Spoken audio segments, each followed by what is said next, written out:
arte, cultura, ciencia, tecnología, literatura y mucho más. Soy Octavio Libreros y esto es Diario Semanario, las múltiples formas de ser. Bienvenidos.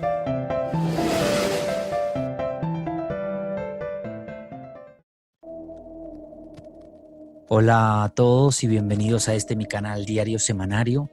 Hoy con un video muy interesante. Como ustedes sabrán, he dedicado mucho tiempo al análisis y al estudio de las obras del que para mí es uno de los más grandes, si no el más grande escritor de todos los tiempos, el ruso Fyodor Mikhailovich Dostoyevsky.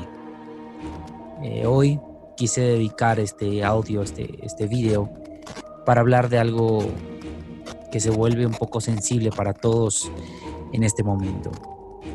Hoy voy a hablar de Dostoyevsky y la profecía del COVID-19.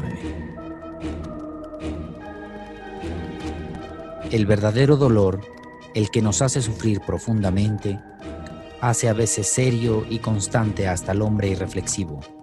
Incluso los hombres de espíritu se vuelven más inteligentes después de un gran dolor. Fyodor Dostoyevsky.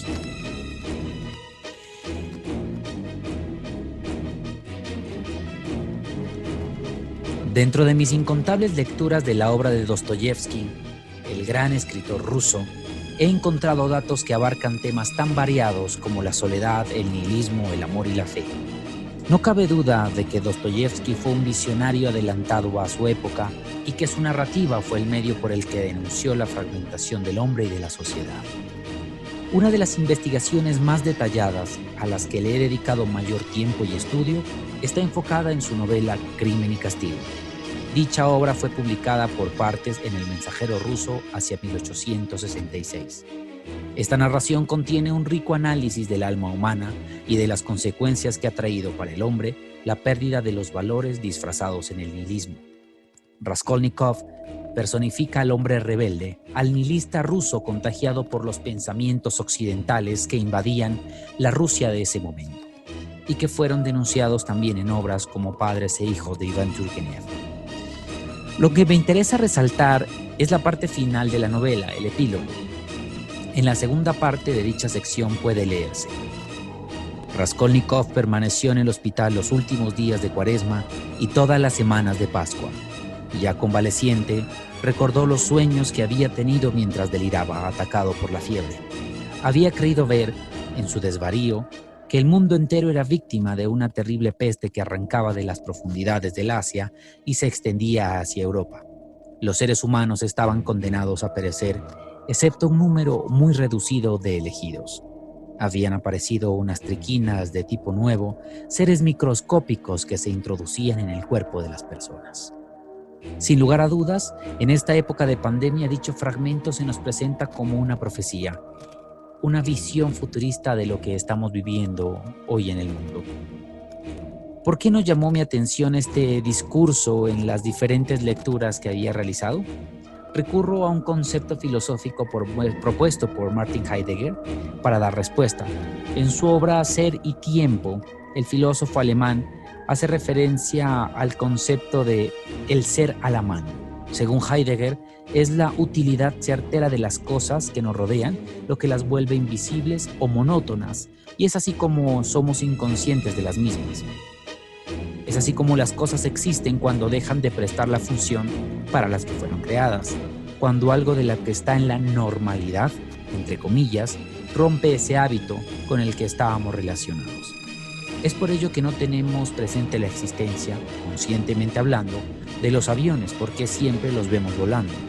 Y lo mismo ocurre con la televisión o el agua que sale de la llave. Nuestra conciencia se volca ante este objeto cuando su funcionalidad se modifica, es decir, cuando vemos que los aviones ya no vuelan, que la televisión no enciende y que el agua no brota de la llave. Esto es lo que ocurre en nuestros días, en este preciso momento.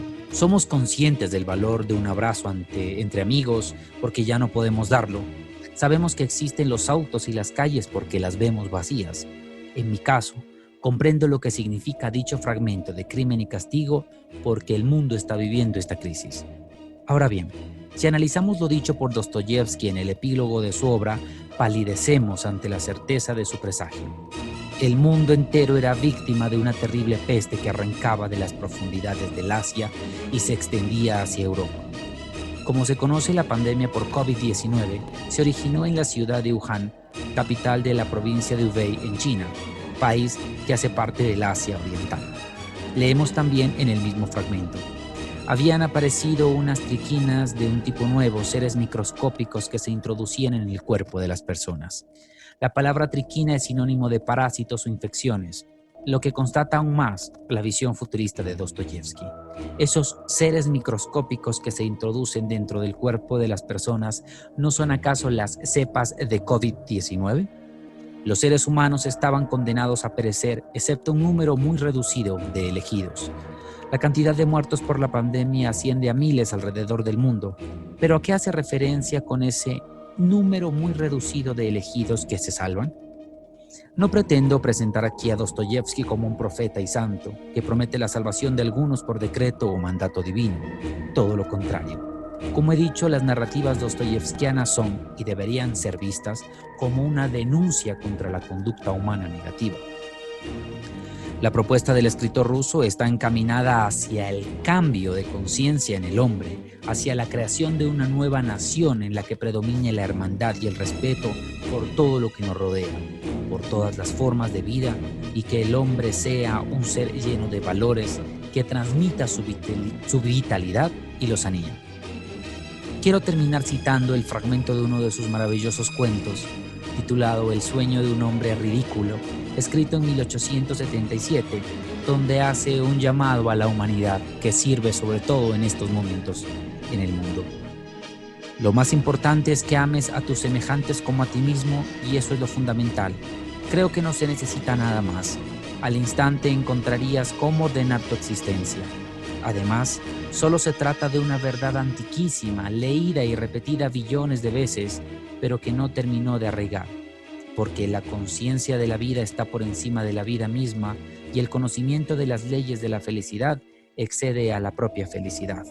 Contra eso es contra lo que hay que luchar, y yo lo haré. Si todos lo desearan, las cosas cambiarían al instante. 154 años después de haber profetizado la pandemia que estamos viviendo, Dostoyevski sigue siendo más actual que nunca. Su llamado no es a la desesperación ni el miedo, sino a crecer como humanos, a evolucionar como una especie más del planeta, como unos habitantes del universo. Dostoyevski creyó que es posible un nuevo mundo, y yo también lo creo. Esto fue Diario Semanario.